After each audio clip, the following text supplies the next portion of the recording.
गुन्हे काँग्रेसवर दाखल झाले असतात, म्हणजे एबीव्हीपीच्या गुंडांवर दाखल झाले नसते. मुळात एबीव्हीपी गुंडगिरी करतीच मोठी गोष्ट आहे. त्यांना हे बळ कुठून आलंय माहीत नाही.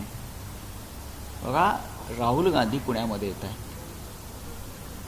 ते या देशातल्या लोकसभेचे विरोधी पक्षनेते आहेत. या देशाचे ते नेते आहेत. जरी एबीव्हीपीला ते मान्य नसलं किंवा मोदी शहा मानत नसले तरी भविष्यामध्ये पार्लमेंटला राहुल गांधींच्या समोरच विरोधी पक्षामध्ये ह्या लोकांना बसावं लागणार. हे त्यांनी आता मानसिक तयारी केली पाहिजे.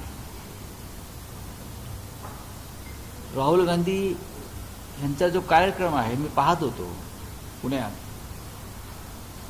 पुण्याच्या पोलिसांनी त्यांना 30 अटी टाकलेल्या आहेत. देशाच्या प्रमुख विरोधी पक्ष नेत्याला लोकसभेत असलेल्या 30 अटी टाकलेल्या आहेत. राहुल गांधी का परदेशातून आलेले आहेत का? राहुल गांधी या देशाचे नागरिक नाही आहेत का? पुण्यामध्ये अमित शहा येतात,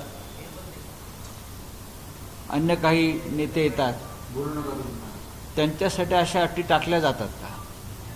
आयुक्तांकडून टाकल्या गेल्यात कधी बघा. पण आम्ही आलो की अटी टाकायच्या, खास करून राहुल गांधी. याचं कारण एकच आहे, या देशातली भारतीय जनता पक्षाची यंत्रणा आणि त्यांची सत्ता यांच्या पायाखालची वाळू सरकलेली आहे. आणि जसं मी काल आपल्याला सांगितलं की सप्टेंबर महिन्यानंतर या सरकार